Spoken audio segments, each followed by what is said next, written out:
Mis hermanos, Dios les bendiga. ¿Cómo se sienten? ¿Felices? Hermanos, ¿cuántos me conocen? Ya tenía varios días de no venir acá. ¿Hace cuánto, hermanos?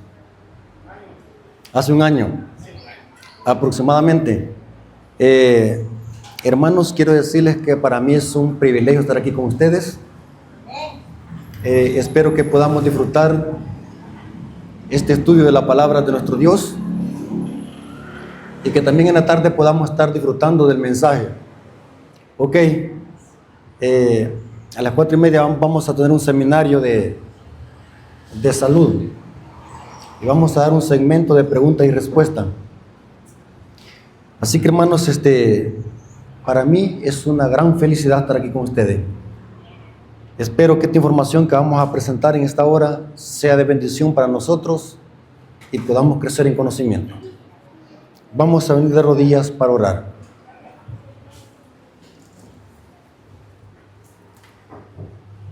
Bendito Señor que estás en el cielo, santificado sea tu nombre. Gracias te damos, Señor, porque nos permites poder presentar tu palabra. Danos discernimiento para que podamos aceptar tu palabra en nuestros corazones. Bendice a la iglesia adventista de San Martín.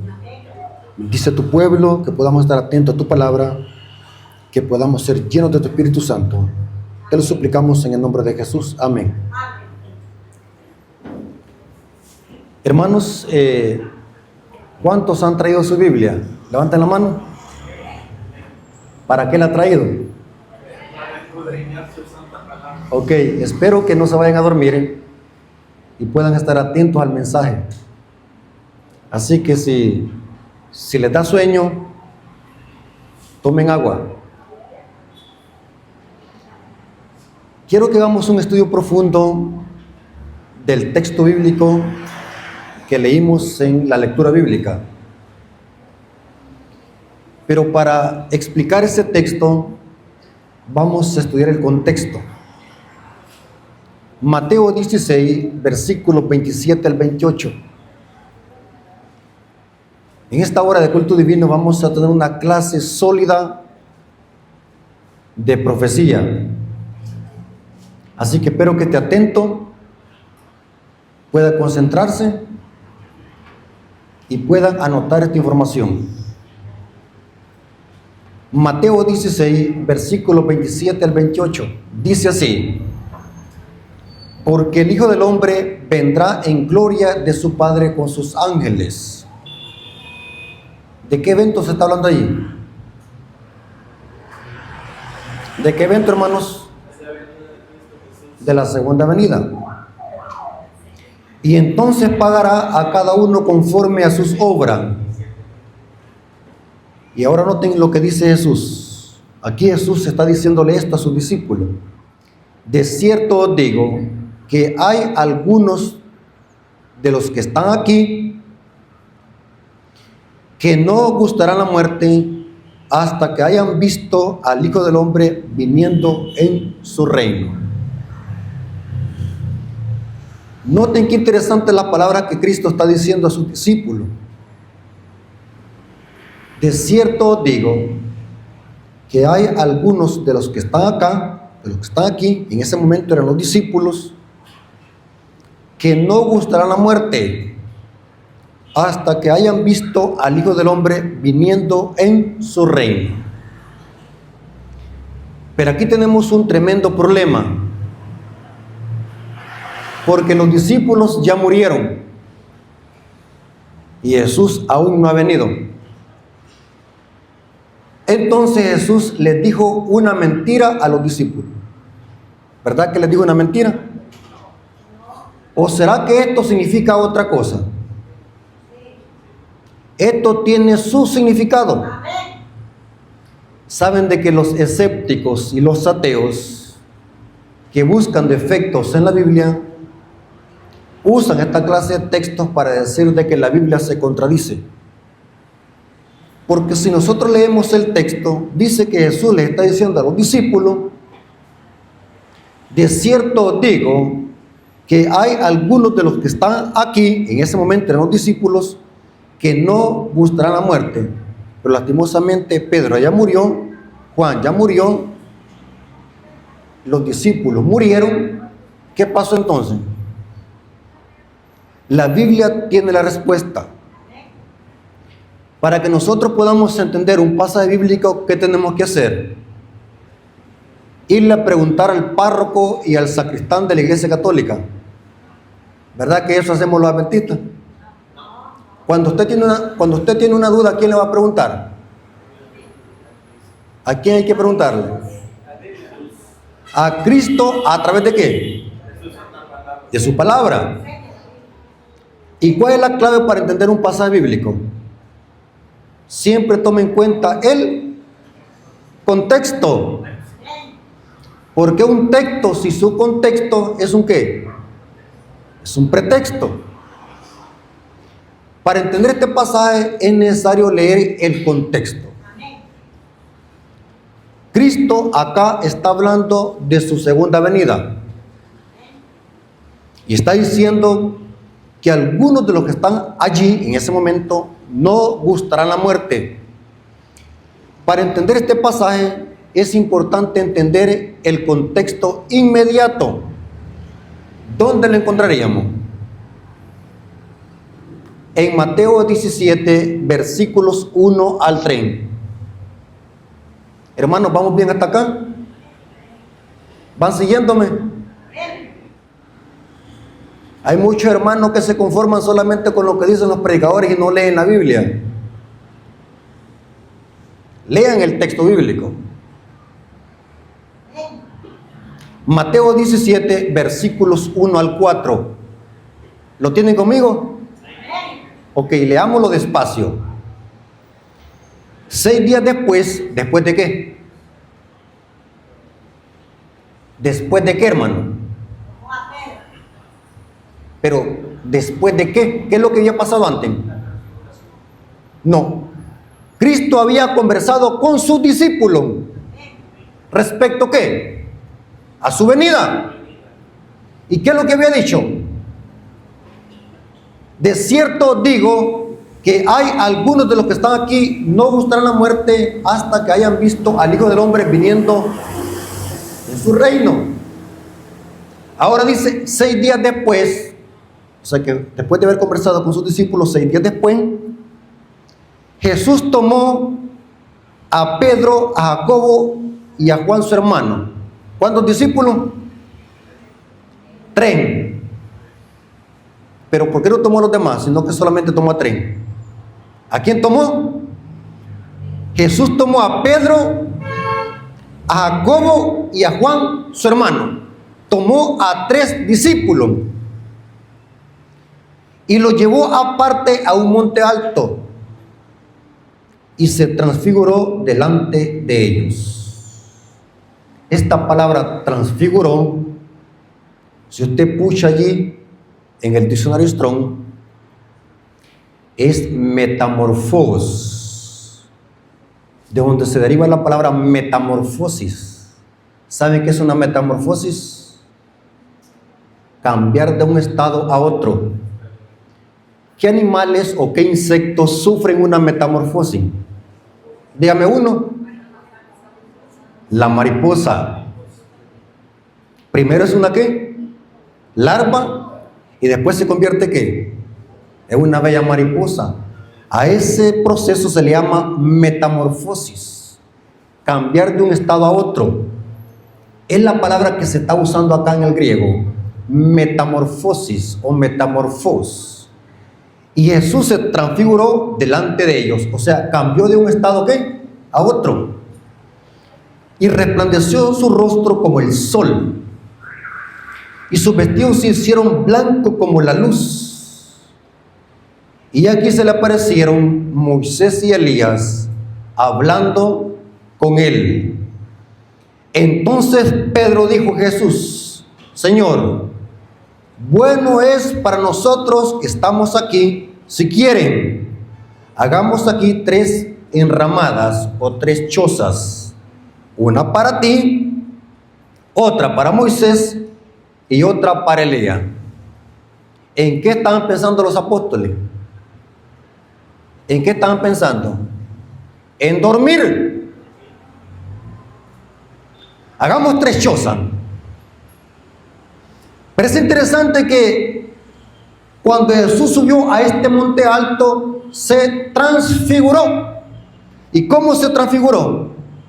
Resplandeció su rostro como el sol, y sus vestidos se hicieron blancos como la luz. Y aquí se le aparecieron Moisés y Elías hablando con él. Les explico lo que está pasando acá, hermanos. La transfiguración, anoten esta información porque vale oro. ¿Están aquí todavía? Esta información que les voy a dar vale oro puro. Vale más que el oro que tiene el Vaticano.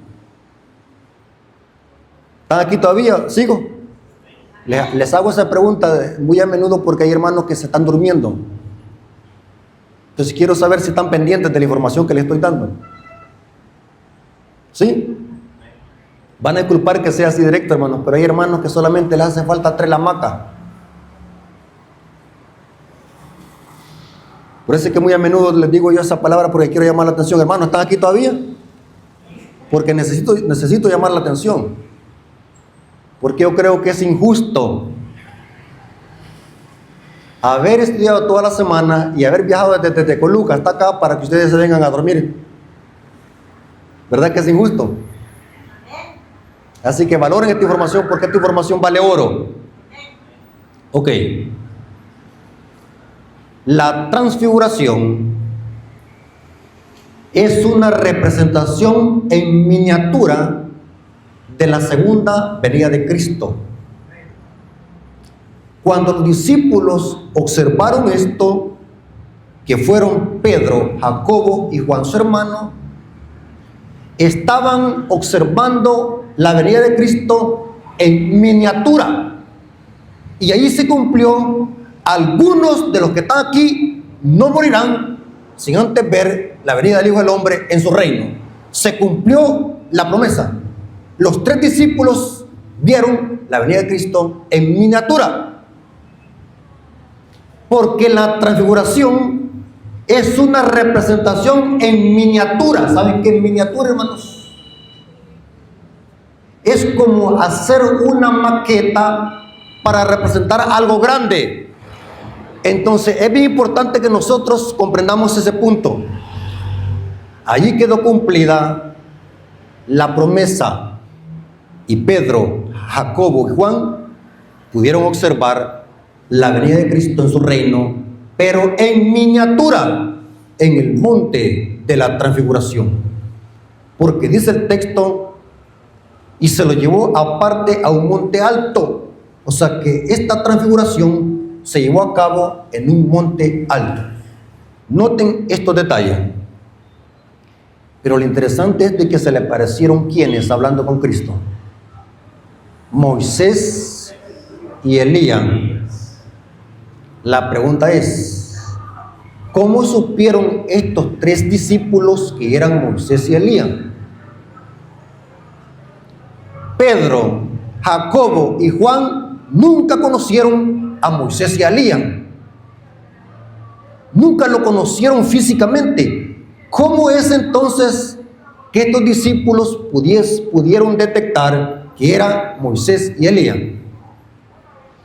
Dice el Espíritu de profecía que fue el Padre que se lo reveló en ese momento, de que esos que hablaban con Cristo eran Moisés y Elías.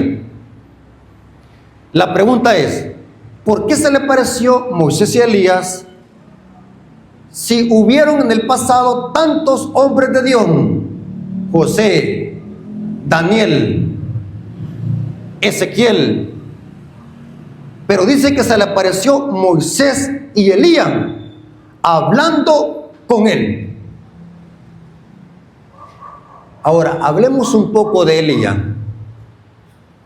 ¿Quién fue Elías? En la cultura judía, a Elías se le conoce como el profeta de fuego. ¿Saben por qué se le conoce como el profeta de fuego? Porque en el Antiguo Testamento, el único profeta que hizo descender fuego del cielo por el poder de Dios, ¿quién fue? Elías. En la cultura judía, a Elías se le conoce como el profeta de fuego. Elías, en la cultura judía, es representante de los Nebeim, o sea, de los profetas. Y Moisés es representante de la Torá, de la ley. Por eso cuando un judío escucha la palabra ley, no se le viene solamente a la mente los 10 mandamientos como nosotros lo entendemos. Cuando un judío escucha la palabra ley, inmediatamente se le viene la palabra Torá. Se le conoce a los 5 libros de Moisés la ley. Y la ley la representa Moisés. Por eso es que se le llama ley de Moisés. Cuando usted encuentra en la Biblia el término ley de Moisés, recuerde que era el término que los hebreos usaban para referirse a la Torá, desde Génesis hasta Deuteronomio. Y Elías es representante de los profetas. Por ejemplo, cuando nosotros leemos Isaías 8:20, ¿cómo dice Isaías 8:20? A la ley y al testimonio, si no hablaren conforme a esto, es porque no les ha nacido. ¿Para qué usamos ese verso nosotros? Para defender la ley de Dios, que son los 10 mandamientos, y está correcto usarlo. Pero exegéticamente, el texto no está hablando de los 10 mandamientos, sino que está hablando de toda la Torá y de los Nebeim. Es como decir lo que dijo Moisés y lo que escribieron los profetas, a la ley y al testimonio. Lo que escribió Moisés y lo que escribieron los profetas, la Torá y los Nebeim en el idioma hebreo. ¿Está conmigo? Porque Moisés y Elías eran los representantes de la ley y los profetas. Por ejemplo, cuando Cristo dijo, no penséis que yo he venido a abrogar la ley y los profetas. No he venido a abrogar, sino a cumplir.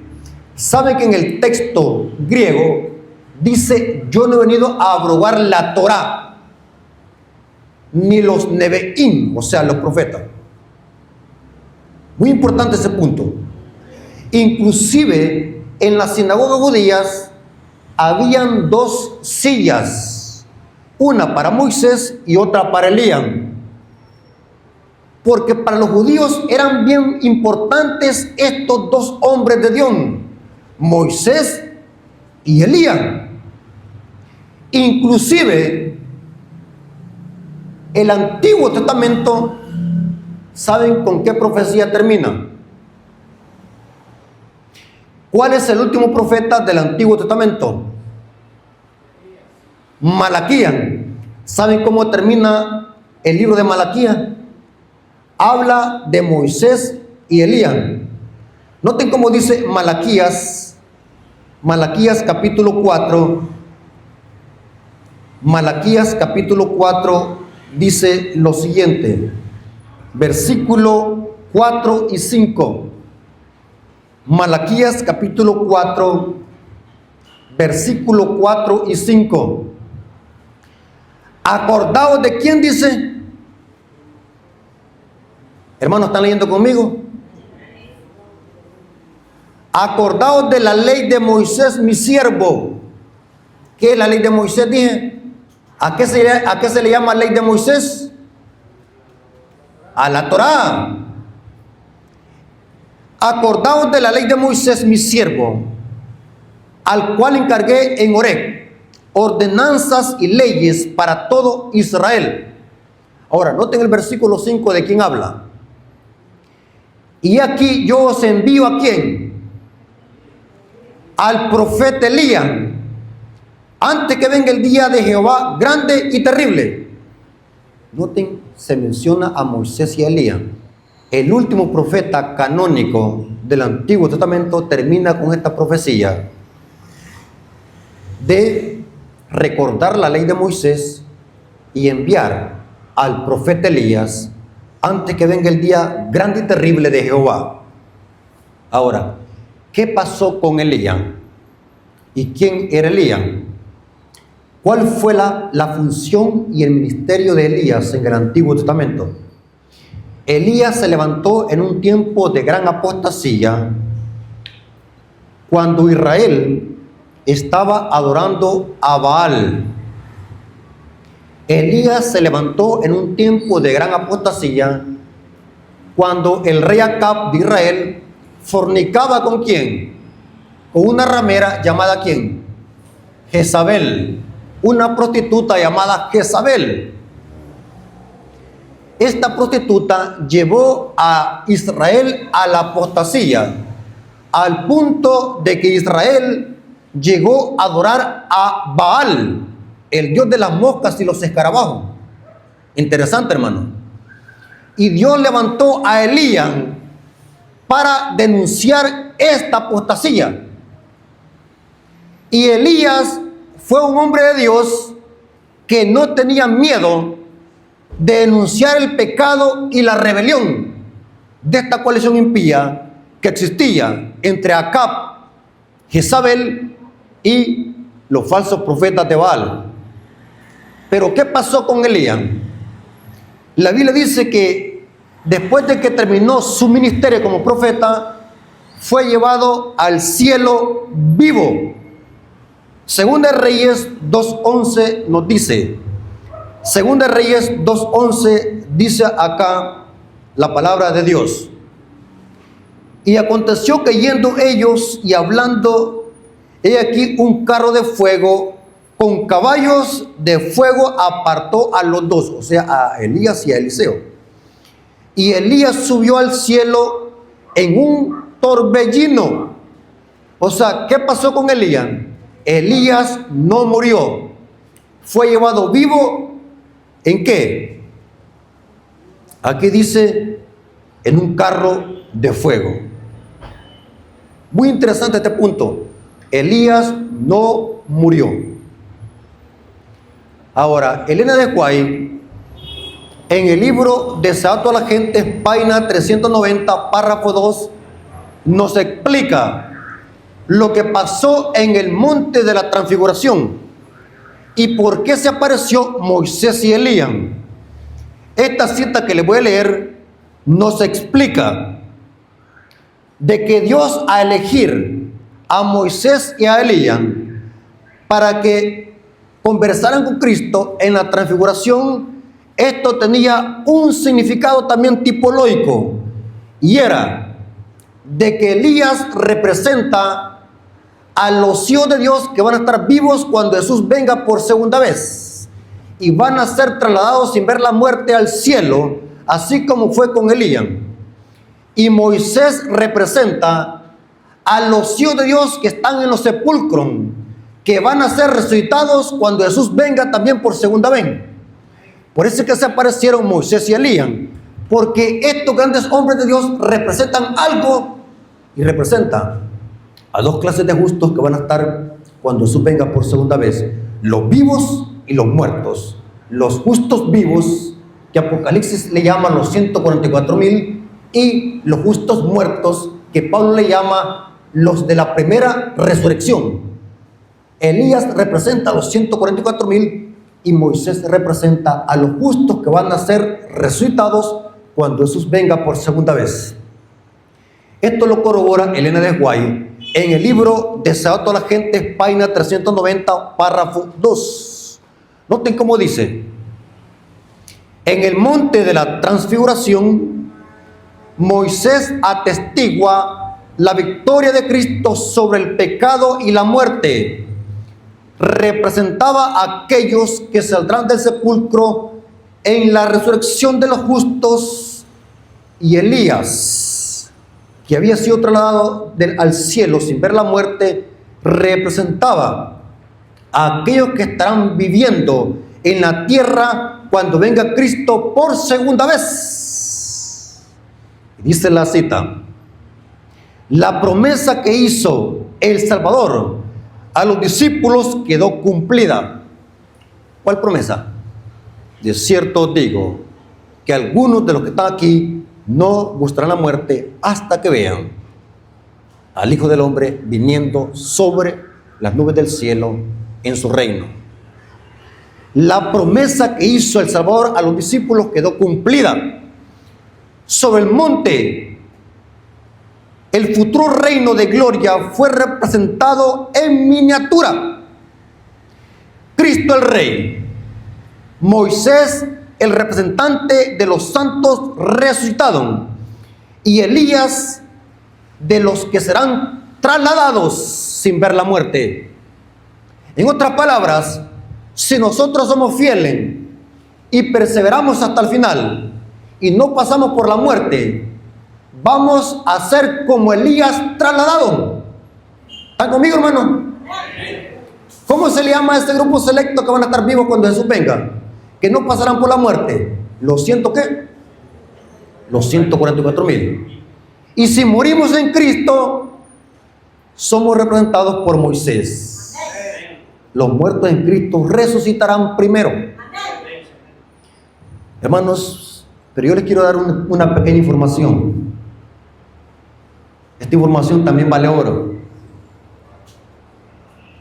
Como adventistas del séptimo día tenemos que conocer estos temas. Yo sé que estoy predicando para una iglesia adventista del séptimo día, pero tenemos que conocer estos temas. Para usted quizás va a ser nuevo lo que le voy a decir, pero esta información es 100% adventista. ¿Saben, hermano? Que ningún adventista, escuchen lo que voy a decir, anoten esta información, anda donde anotar. Si no anda donde anotar, anótenlo en su camisa, después la lava. Saben, hermanos, que ningún adventista va a resucitar en la resurrección total que habla Pablo. Ningún adventista va a resucitar en esa resurrección. ¿Sabe dónde vamos a resucitar si morimos creyendo en este mensaje? ¿Alguien me puede decir? En una resurrección especial o parcial que menciona Daniel 12:2 y Apocalipsis 1:7.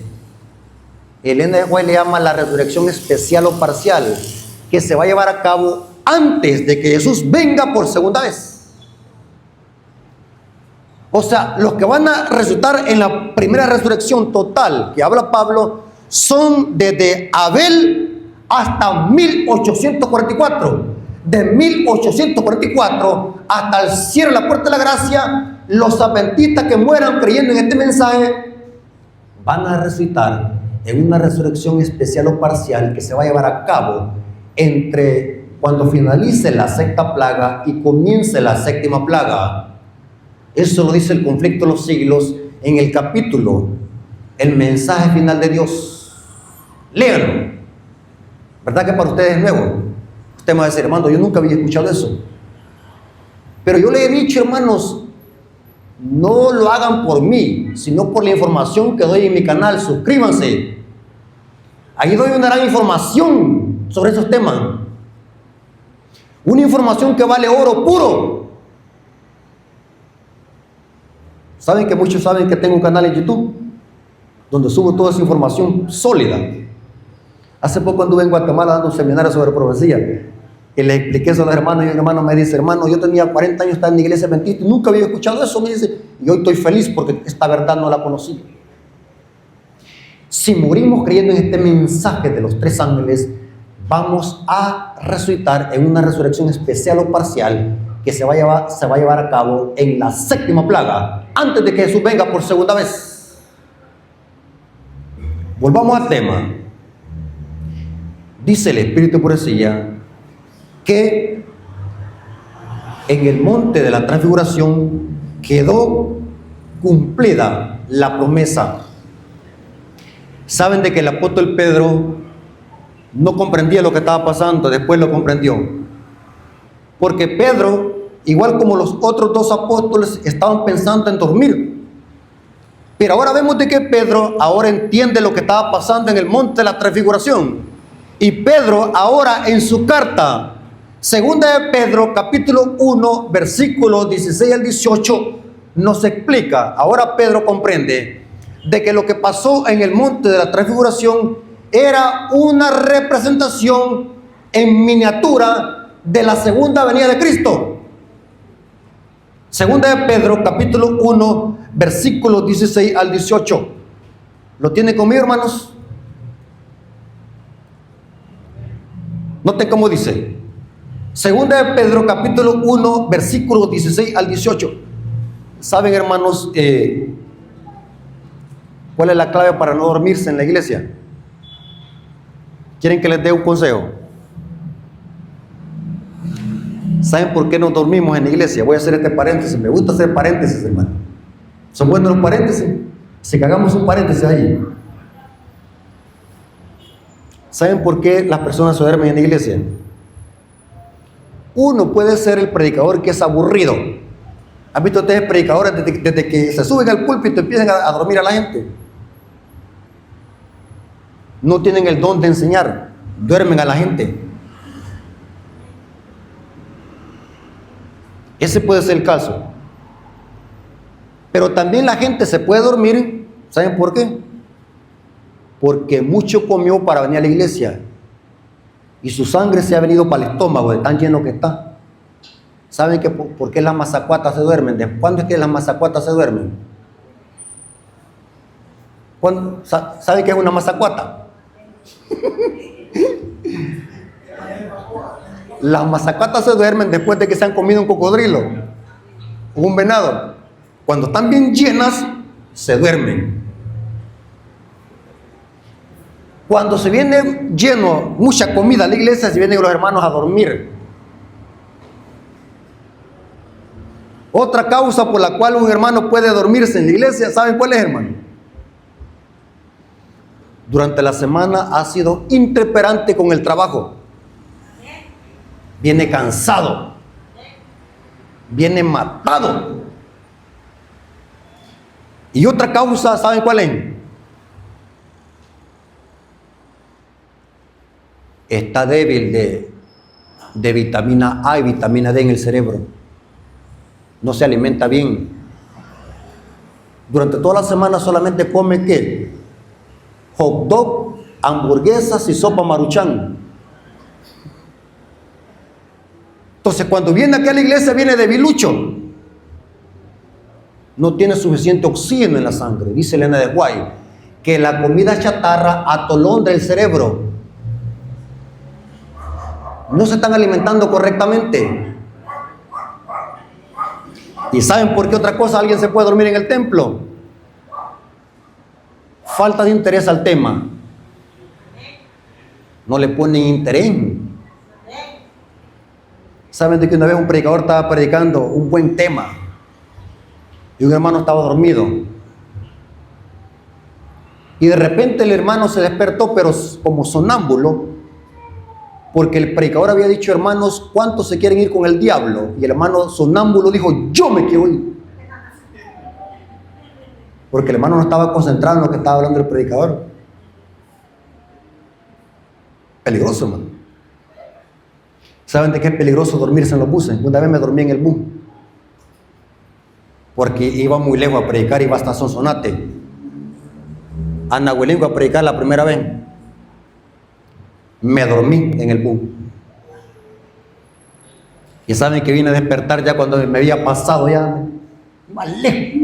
Me vine a despertar todo sonámbulo y empiezo a preguntarle a la gente: mire, ya pasamos por Nahuelingo.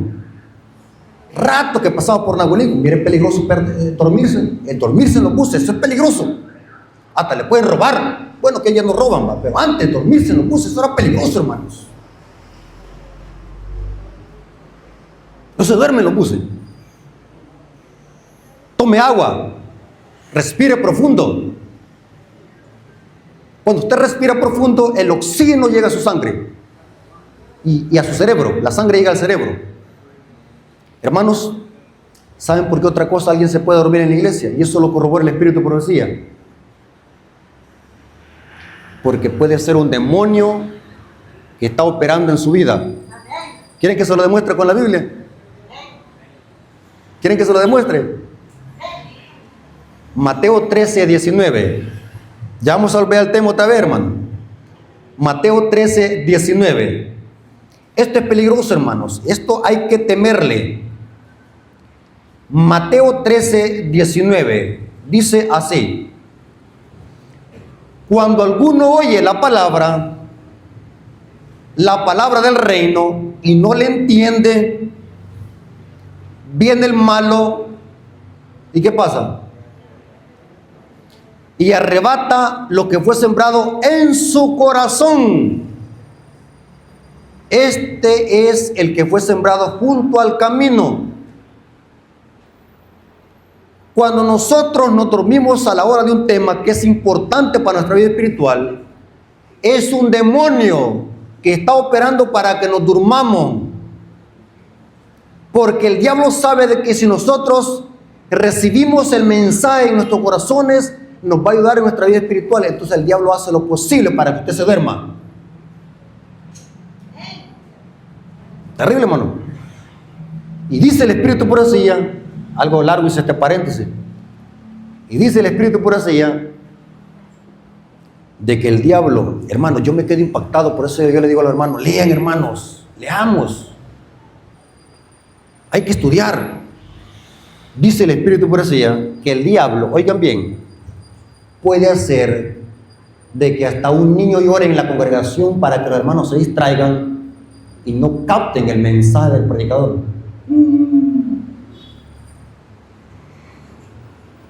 Porque cuando un niño llora, todos volteamos a ver.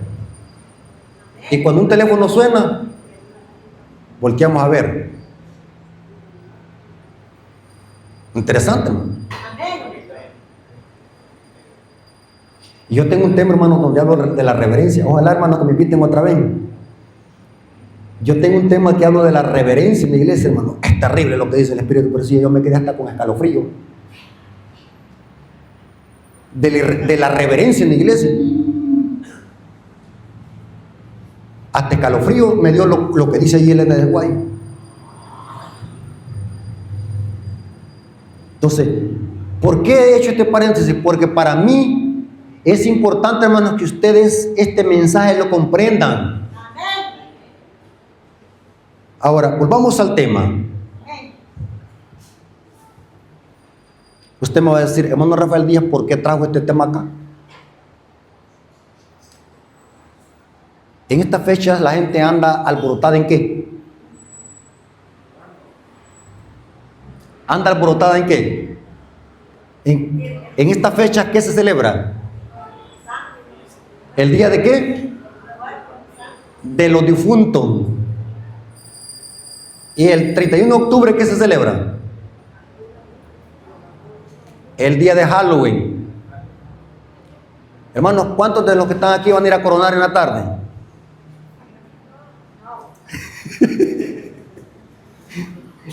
Bueno, yo lo voy a tomar por sentado si no vienen en la tarde, porque fueron a coronar.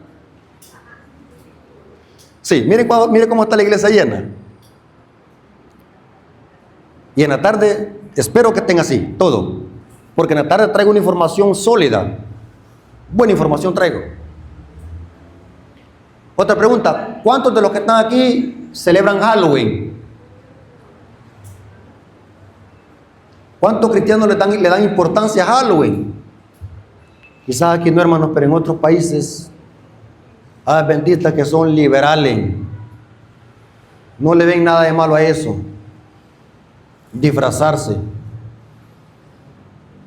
es terrible, hermanos. Pero ¿saben, hermanos, por qué quise traer este tema? Este evento de la transfiguración, los católicos lo usan para sostener de que un muerto puede comunicarse con un vivo.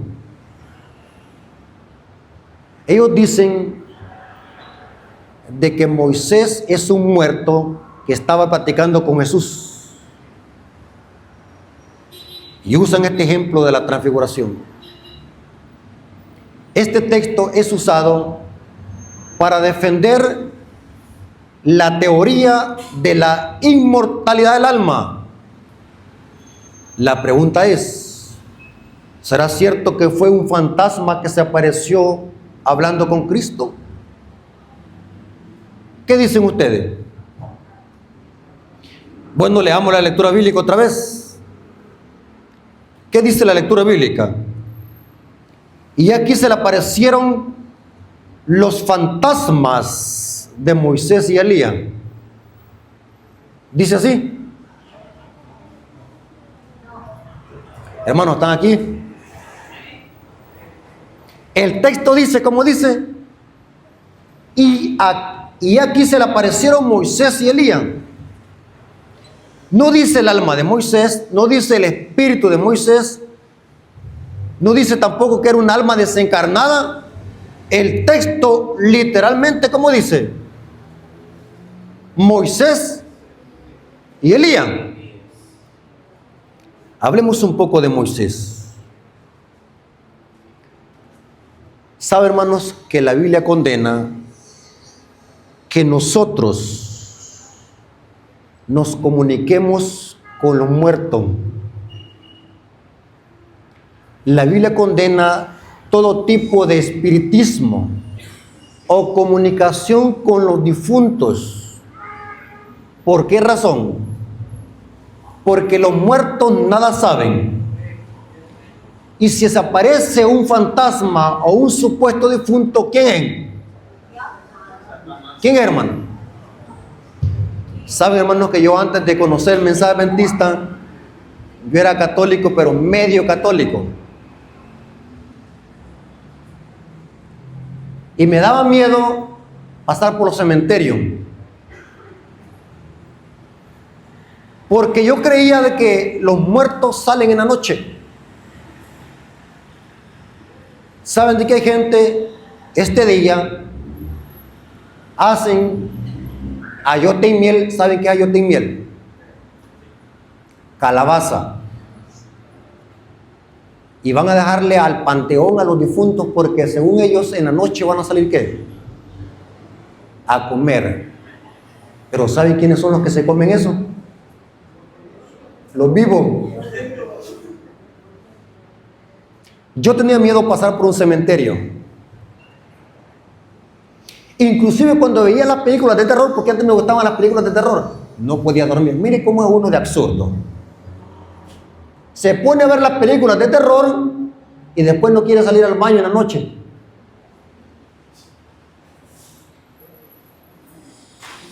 Porque yo creía de que los muertos salen a asustar. Pero saben, hermanos, que hay que conozco la Biblia, le tengo más miedo a un vivo. Porque el vivo sí me puede hacer algo, que el muerto no. Hoy que conozco el mensaje adventista, se lo aseguro, que puedo dormir en un cementerio y puedo dormir como un bebé. Porque yo sé hoy que la Biblia dice que los muertos nada saben. No saben nada. Entonces, si se aparece un fantasma, o hay gente que ha dicho, yo vi a mi papá, yo platiqué con mi mamá, me dijo mi papá dónde había dejado el cofre de dinero, pero su papá ya está muerto. La pregunta es, si se aparece un supuesto difunto, ¿quién es? ¿Quién es el que se apareció? Un demonio. ¿Cuántos creen de que el diablo tiene potestad de poder personificar un muerto? ¿Hay un ejemplo de eso? ¿Qué es lo que hizo el diablo con Samuel? Lo personificó. Hasta en los detalles, gestos, tono de voz y en el habla. El diablo puede hacer eso. Por tanto, la Biblia condena todo tipo de comunicación con los muertos. Deuteronomio 18, versículo 10 al 12. Deuteronomio capítulo 18, versículo 10 al 12 dice: no se ha hallado en ti quien haga pasar a su hijo o a su hija por el fuego, ni quien practica adivinación, ni agorero, ni sortilegio, ni hechicero, ni encantador, ni adivino, ni mago, ni quien consulte a los muertos, porque es abominación para con Jehová cualquiera que hace estas cosas. Y por estas abominaciones Jehová tu Dios echa estas naciones delante de ti. Dios condena, hermanos, todo tipo de brujería, adivinación, sortilegio, agorero, magia. Tenemos que alejarnos de todo eso, hermanos, porque es abominación para Dios. Hay tipos de espiritismo inofensivos y sutiles modernos. Como por ejemplo, hay hermanos que yo conozco, hermanos, que cuando tienen sus hijos enfermos, ¿a dónde van? ¿A dónde van? Hay hermanos que compran el periódico, ¿para qué? ¿Para ver qué? El horóscopo. Tipos de espiritismo.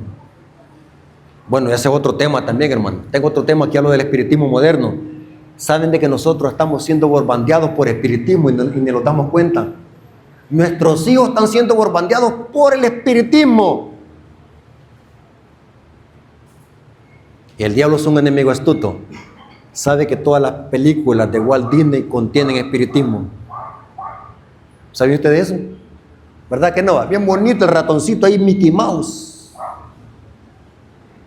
Pocahontas, puro espiritismo. Estamos siendo bombardeados por espiritismo. Dígame, ¿desde cuándo los animales hablan? Los animales no hablan. Es puro espiritismo. ¿Cuántos creen que los animales hablan? ¿Cuál fue el primer animal que habló? Ningún animal habló. Usted me va a decir, la burra habló. Lean el contexto. Por eso que les digo, hermanos, profundicemos, no solamente seamos lectores superficiales. Dice el Espíritu de Profecía que Eva quedó hipnotizada y el diablo hizo que Eva observara de que la serpiente estaba hablando, pero no era la serpiente, era el diablo, porque los animales no hablan. Una persona hipnotizada puede ver alucinaciones. La serpiente no estaba hablando, era el diablo usando a la serpiente. La burra no habló a Balaam. ¿Quién era que habló? El ángel de Jehová. Los animales no hablan. Pero ¿qué es lo que enseña Walt Disney en sus películas? Que los animales ¿qué? Hablan.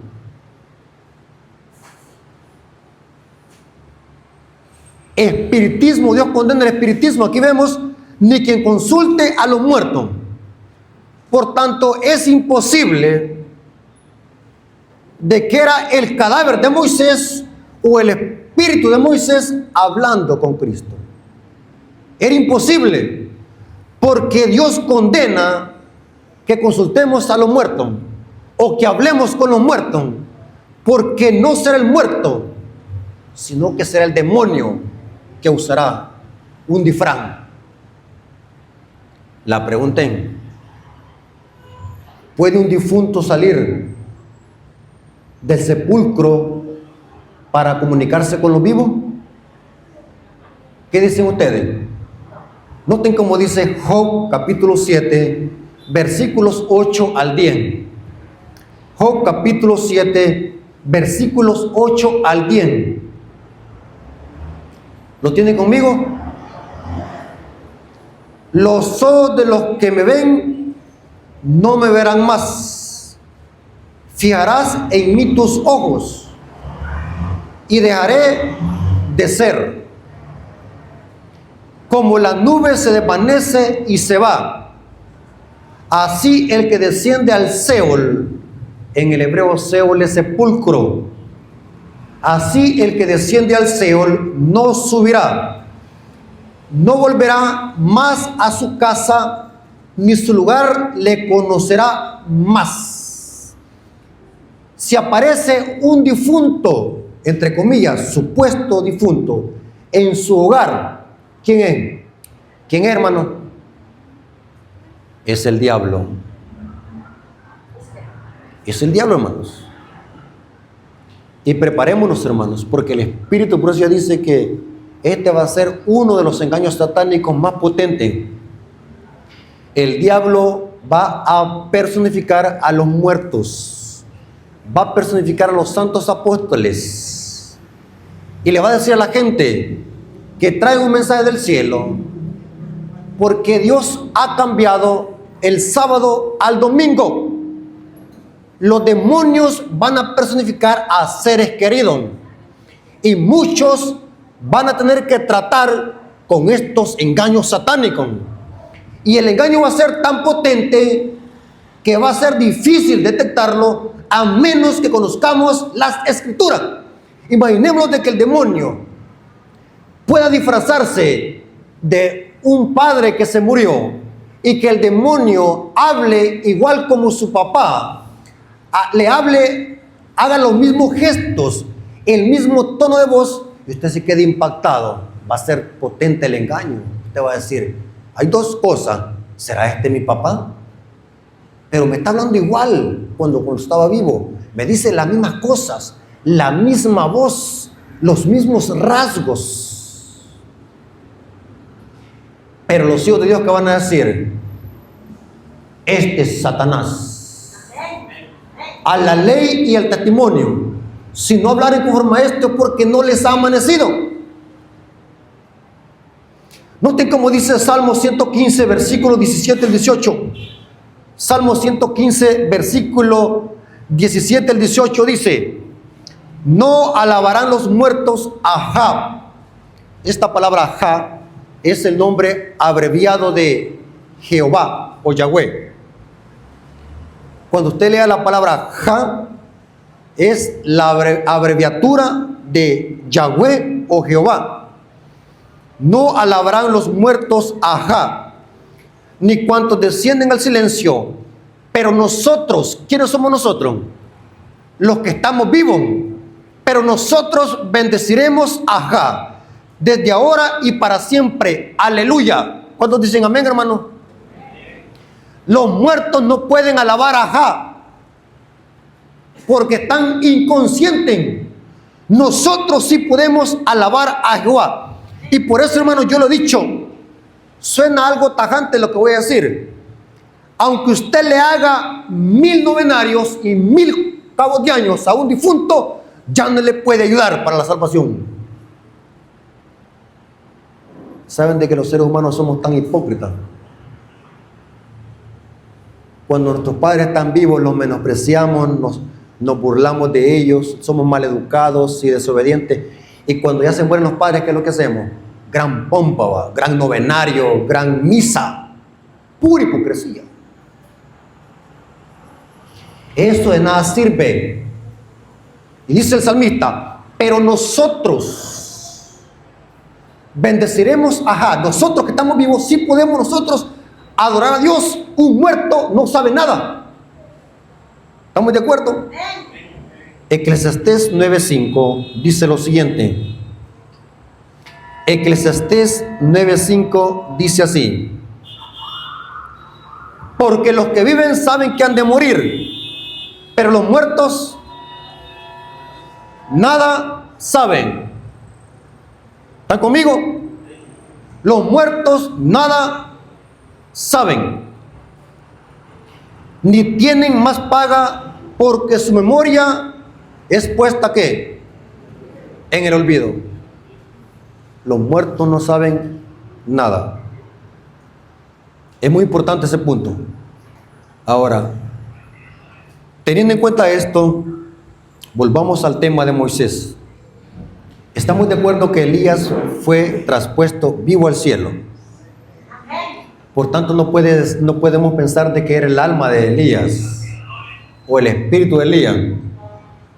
Dice el texto Moisés y Elías. Pero hablemos un poco de Moisés. ¿Qué pasó con Moisés? La Biblia dice que Moisés sí murió. ¿Y quién lo enterró? Dios mismo. ¿Por qué lo enterró Dios? Y subió a un monte, al monte Nebo. Muy importante ese punto. Subió al monte Nebo y lo enterró Dios. Y hasta el día de hoy, inclusive los últimos capítulos de Deuteronomio, ¿saben quién los escribió? No fue Moisés. ¿Saben quién fue que los escribió? Los últimos capítulos de Deuteronomio. ¿Fue quién? Josué. Eso dice el Espíritu de Profecía. Fue Josué. Josué está dando testimonio de la muerte de Moisés. La pregunta es, ¿por qué solamente Dios y Moisés subieron al monte?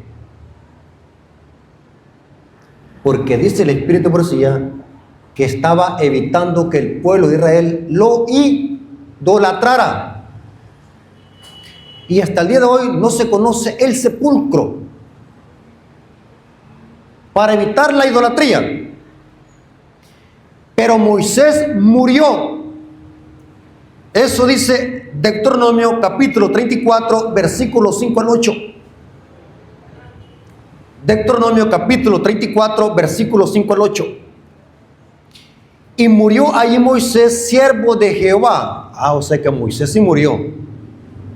Elías no murió. Moisés sí murió. Y murió allí Moisés, siervo de Jehová, en la tierra de Moab, conforme a lo dicho por Jehová, y lo enterró en el valle. ¿Quién lo enterró? ¿Quién lo enterró? Por lógica tuvo que haber sido Dios, porque solamente Dios y Moisés están hablando en el monte. No hay nadie más. Y lo enterró en el valle, en la tierra de Moab, enfrente de Bet-peor, y ninguno conoce el lugar de su sepultura hasta hoy. Era Moisés de edad de 120 años cuando murió. Sus ojos nunca se oscurecieron, ni perdió su vigor. Y oraron los hijos de Israel a Moisés en los campos de Moab 30 días. Lo lamentaron, imagínense. Y así se cumplieron los días del lloro, del luto de Moisés. O sea que el pueblo amaba a Moisés, lo querían. Y por eso es que Dios evitó que observaran su sepultura, porque el pueblo de Israel lo iba a idolatrar. Pero ahora la pregunta es la siguiente: ¿qué pasó con el cuerpo de Moisés? ¿Qué pasó con Moisés? Saben de que la Biblia enseña y el Espíritu de Profecía enseña de que antes de que se cumplieran las 24 horas, el mismo día, Cristo Jesús bajó a resucitar a Moisés, antes que su cuerpo no hubiese corrupción. Noten qué interesante. ¿Dónde dice la Biblia eso? Judas capítulo 1, versículo 9. Judas capítulo 1, versículo 9. Pero cuando el arcángel Miguel contendía con el diablo, disputando por el cuerpo de Moisés, no se atrevió a proferir juicio de maldición contra él, sino que dijo: el Señor te reprenda. ¿Por qué era la disputa? Por el cuerpo de Moisés. Yo les hago una pregunta: ¿cree usted de que el diablo disputa por cadáveres? ¿Para qué sirve un cadáver? Para nada. Simplemente son gusanos. El diablo estaba acá evitando la resurrección de Moisés. ¿Saben por qué el diablo estaba disputando el cuerpo de Moisés? Porque Moisés, por culpa de un pecado, había muerto. ¿Cuál fue el pecado de Moisés? un gran hombre de Dios cometió un pecado y por ese pecado murió y no entró a la Canaán terrenal. ¿Cuál fue el pecado de Moisés?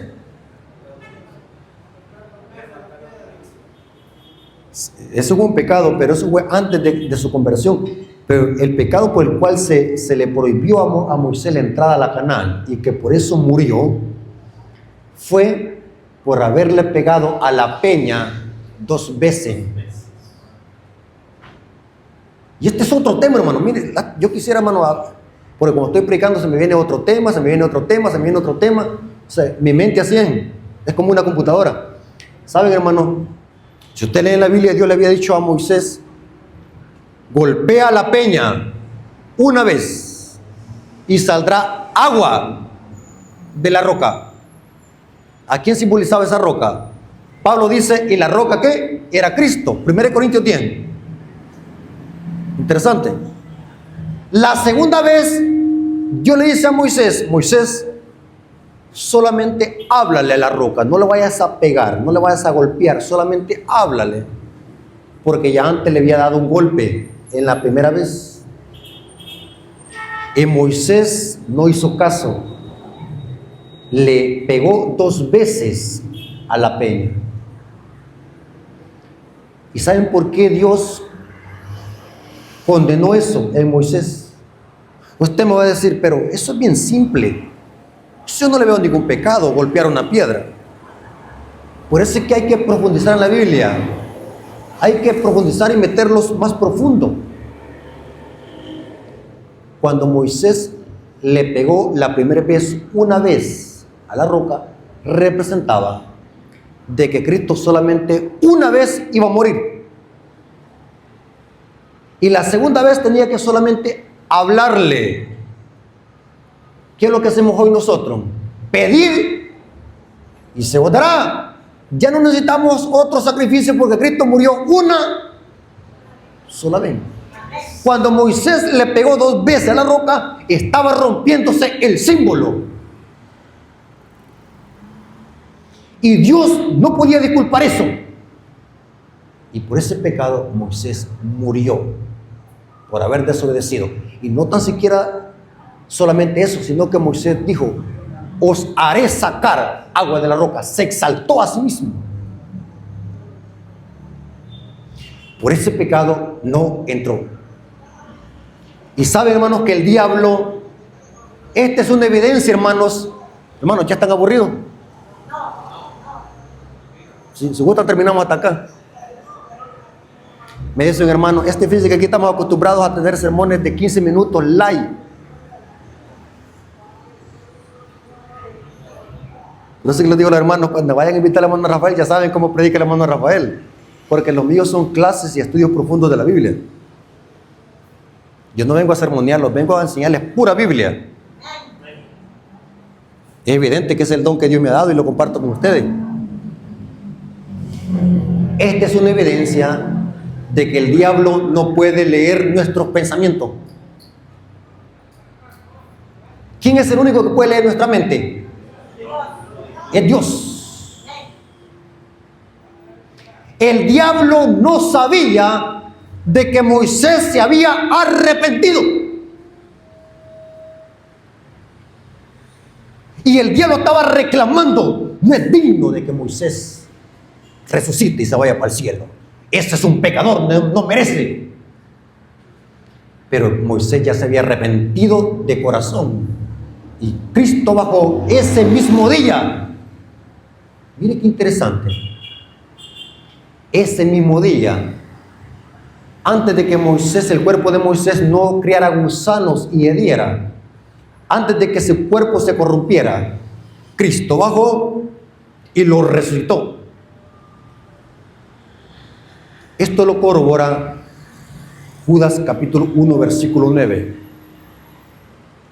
Nosotros adventistas tenemos el don de profecía que nos amplía más este mensaje.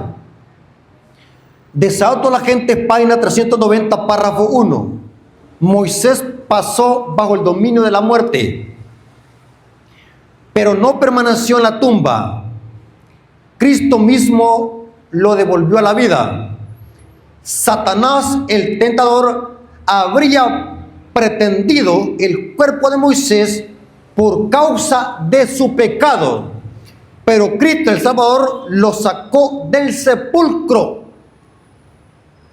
Noten cómo dice Historia de la Redención, página 177, párrafo 1. Historia de la Redención, página 177, párrafo 1, párrafo 2 dice: Satanás se alegró muchísimo de haber conseguido éxito al lograr que Moisés pecara contra Dios. Por causa de esa transgresión, cayó bajo el dominio de la muerte. Si hubiera seguido siendo fiel y su vida no hubiera sido malograda por esa única transgresión, hermanos, ¿saben por qué Dios no pasó por alto esto? Porque cuanto mayor sea nuestro puesto y conocimiento que tengamos, somos más culpables. Moisés, por ser un gran líder y el puesto que ocupaba, era más responsable por su pecado. Y por esta única transgresión cayó bajo el dominio de la muerte. Al no dar gloria a Dios cuando salió agua de la roca, podría haber entrado en la tierra prometida y haber sido trasladado al cielo sin pasar por la muerte. Miguel, o sea Cristo. ¿Quién es el arcángel Miguel?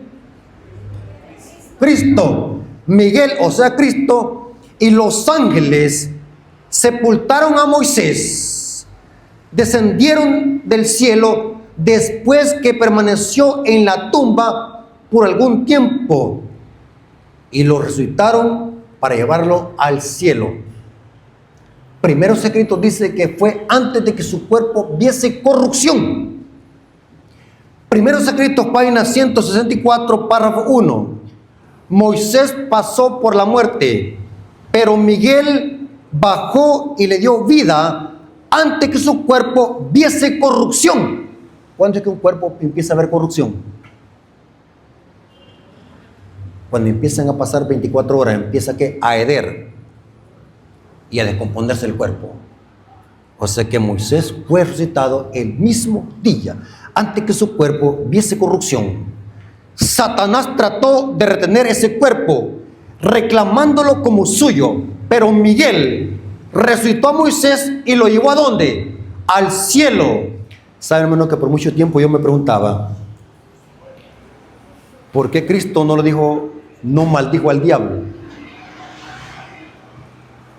sino que le dijo al Señor: te reprendan? ¿Qué hubiese pasado si Cristo hubiese maldecido al diablo en ese momento? El diablo, ¿qué hubiera pasado con él? ¿Qué pasó cuando Cristo maldijo la higuera? ¿Qué pasó? Se secó. Si Cristo hubiese maldecido al diablo en ese momento, ¿qué hubiera pasado con el diablo? ¿Hubiese sido qué? Aniquilado. Pero el diablo era necesario que siguiera viviendo, porque es a través del juicio que se da la sentencia. Por eso es que no lo maldijo, sino que le dijo: mi padre te reprenda. Ahora, aquí viene algo muy interesante, hermano. Moisés y Cristo cumplieron el mismo ministerio. Moisés libertó a un pueblo de la esclavitud de Egipto. ¿Qué hizo Cristo? ¿Nos libertó de qué? Del pecado, del Egipto espiritual. ¿Quién tenía esclavo a Israel en Egipto?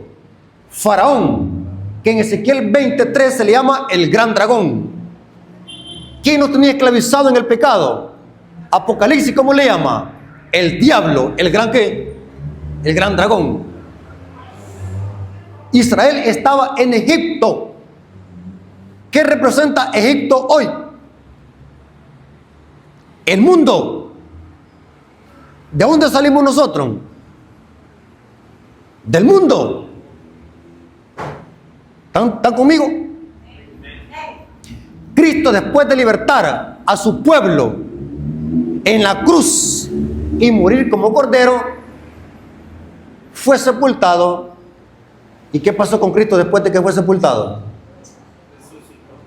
Resucitó antes que su cuerpo viese ¿qué? Corrupción. Había una profecía del maná que decía que el maná no iba a engusanarse para el séptimo día. Representaba la carne de Cristo. El cuerpo de Cristo no vio corrupción. ¿Y qué es lo que hizo el Padre cuando lo resucitó a Cristo? ¿Para dónde se lo llevó? ¿Qué dice Apocalipsis? Y fue arrebatado hasta el trono de su padre, el hijo de la mujer. ¿Saben de qué esto mismo pasó con Moisés? Porque Moisés es un tipo de Cristo. No solamente los justos que van a ser resucitados cuando Jesús venga por segunda vez, sino que Moisés es un tipo de Cristo. Moisés liberta a un pueblo de una esclavitud literal. Muere. Y Cristo lo resucita para llevárselo al cielo. Significa que cuando Moisés se apareció hablando con Cristo, no era un cadáver, ni era un fantasma, ni era un espíritu. ¿Quién era? Era Moisés, vivito y coleando. ¿Están conmigo, hermano? ¿Ustedes creen, hermano, que los católicos conocen esto?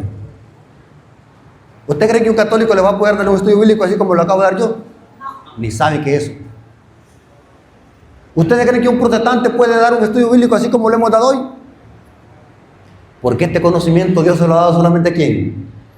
A la iglesia adventista del séptimo día. Y ustedes que han escuchado este mensaje son bendecidos y afortunados y dichosos por estar escuchando este mensaje. Hermanos, voy a terminar con lo que dice Pablo. Primera de Tesalonicenses 4, 16 al 17. Cuando Cristo venga por segunda vez, ¿cuántos grupos de justos habrán? 2. Los vivos y los muertos. Primera de Tesalonicenses capítulo 4, versículos 16 al 17. Porque el Señor mismo con voz de mando, con voz de arcángel. ¿Quién resucitó a Moisés? ¿Quién lo resucitó, hermanos? ¿Se acuerdan quién lo resucitó? ¿El arcángel qué? Miguel. Y cuando Cristo viene por segunda vez, ¿viene con voz de qué? ¿Saben qué significa la palabra arcángel? La palabra arcángel es una palabra compuesta. Contiene un prefijo. Arge y angelos. Cuando unimos las dos palabras, arge en el griego es jefe. Jefe de los ángeles. En Apocalipsis, ¿quién es el comandante de las huestes angélicas?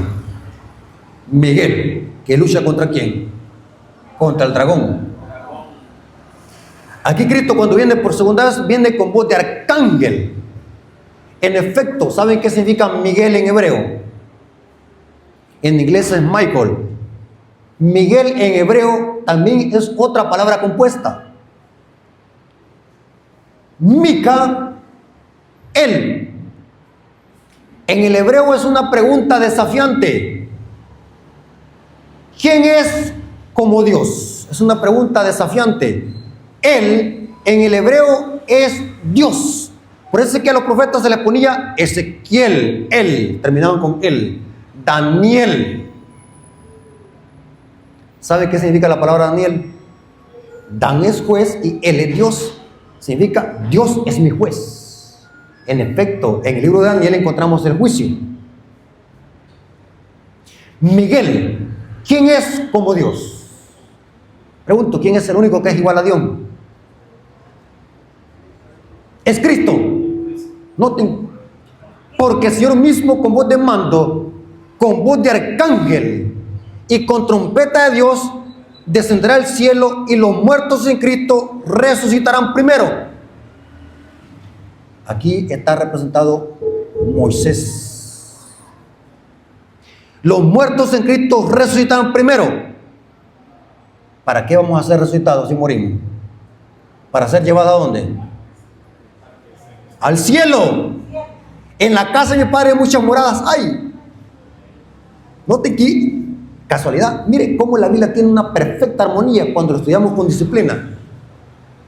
Moisés fue sepultado y resucitado y llevado al cielo. Los muertos en Cristo, ¿qué va a pasar con ellos? Vamos a ser resucitados y llevados ¿a dónde? Al cielo. ¿Usted cómo dice? Y los muertos en Cristo resucitan primero. Luego nosotros, los que vivimos, ¿cómo? O sea que va a haber un grupo de justos que van a estar vivos. ¿Quiénes son? Los que no van a morir. Los 144,000. Interesante, hermano, muy interesante. Hermanos, la Biblia tiene misterio que solamente pidiendo sabiduría a Dios vamos a poder entenderlo. Pablo dice, nosotros los que vivimos. Aquí hay otra aparente contradicción. Hermanos, cuando leemos la Biblia tenemos que ser analíticos. Pablo dice, nosotros los que vivimos. ¿Qué significa la palabra nosotros? Es un verbo conjugado. Nosotros, vosotros, ellos. ¿Cuándo es que se usa la palabra nosotros? Cuando yo digo nosotros, ¿me estoy qué? Incluyendo. Pero cuando yo digo ellos, me excluyo. Pero Pablo dice, luego nosotros. Aquí veo una aparente contradicción. Pablo ya murió. Pablo ya murió. Pero ¿por qué Pablo dice, luego nosotros los que vivimos? ¿Saben por qué, hermano? ¿Quieren que les explique por qué Pablo dijo eso? Porque Pablo creía de que Cristo iba a venir en su día. ¿Saben cuál era el saludo de los discípulos? No es así como nosotros que nos damos la punta del dedo así. Hay hermanas que ya solo les hace falta traer un alfiler. Los discípulos se saludaban con un ósculo santo. ¿Y saben cómo decían? Maranata. ¿Saben qué significa la palabra Maranata? Cristo viene. Ese es el saludo. Maranata. Cristo viene. Porque los discípulos estaban tan ansiosos, gozosos, que esperaban la venida de Cristo en sus días. Estaban tan alegres de que Jesús había dicho, vendré otra vez. Y los discípulos creían de que Cristo iba a venir en sus días. Y Pablo dice, luego nosotros los que vivimos, porque Pablo creía que Cristo iba a venir en sus días. Pero Pablo lastimosamente murió. Si Pablo estuviese vivo, formara parte de los 144,000. Porque los únicos que van a estar vivos cuando Jesús venga por segunda vez, ¿quiénes son? Los 144,000. Luego nosotros los que vivimos, los que hayamos quedado. ¿Saben que esta palabra quedado? Se me acaba de venir otro tema con este versículo. Esta palabra quedado es del griego loipos. Es la misma palabra que se usa en Apocalipsis 12:17, cuando dice que el dragón se llenó de ira contra el resto de la mujer. Esta palabra resto es loipos, remanente. Nosotros los que hayamos quedado, ¿quedado de qué? ¿Saben de qué? Y se me acaba de venir otro tema a la mente. En Mateo capítulo 24 está un paralelo donde Cristo está hablando del diluvio y dice, en aquel día dice, 2 mujeres estarán en el campo, una será tomada y otra será dejada. Uno será tomado y el otro será dejado. En esa parábola, o ese paralelo, los que son tomados son los impíos para destrucción. Los impíos fueron tomados por el diluvio para destrucción. Y los dejados es el remanente. El que quedó fiel en una apostasía es el remanente, Noé y su familia. Aquí dice, nosotros los que hayamos quedado. ¿Cómo está el mundo antes de que Cristo venga por segunda vez? En una tremenda apostasía. ¿Habrá un remanente? Sí. Nosotros los que habremos quedado, va a haber un remanente fiel, que Apocalipsis le llama a los 144,000. Y saben algo interesante, hermano. Para terminar, el término remanente siempre se aplica en el contexto de lo que queda fiel en medio de una apostasía y en un cataclismo. Saben de que las plagas van a devastar este mundo, lo van a revertir a su estado inicial, desordenado y vacío. Y las plagas no van a tocar a ningún remanente. Los que habremos quedado quedarán ilesos, no les afectará ninguna plaga y se mantendrán fiel en medio de una apostasía, así como pasó con Elías. Saben de que en los tiempos de Acab y Jezabel, Elías se mantuvo fiel. Lean lo que dice el 1 Reyes. Dice que el pueblo de Israel estaba en una gran apostasía. Toda la nación casi se había extraviado adorando a Baal. Así estará el mundo antes de que Cristo venga por segunda vez. Estará en una tremenda apostasía.